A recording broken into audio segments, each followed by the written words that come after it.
Praise the lord. మత్తయి సువార్త 16వ అధ్యాయం 16వ వచనం. సీమోను పేతురు, నీవు సజీవుడగు దేవుని కుమారుడైన క్రీస్తు అని చెప్పారు. ఇక్కడ యేసుప్రభు వారికి క్రీస్తు అని పేరు ఇచ్చారు పేతురు గారు.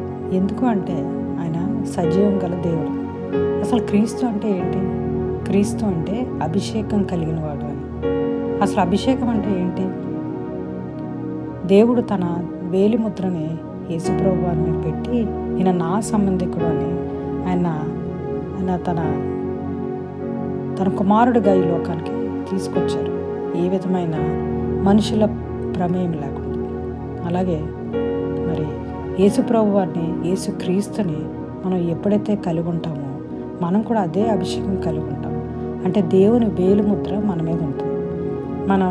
మన జీవితాల్లో చూసినట్లయితే మరి మనం ఏదైనా ఆస్తి కొనుక్కున్నా, ఏదైనా పొలం కొనుక్కున్నా, స్థలం కొనుక్కున్నా, పత్రాల మీద మన సంతకం కానీ మన వేలు ముద్ర కానీ వేస్తాం. ఎందుకంటే ఆ పొలం కానీ ఆ స్థలం కానీ అది నాది, అది నా సొంతం, నా సొత్తు అని.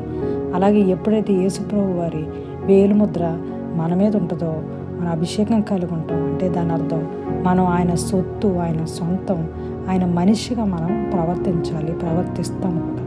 ఆమేన్.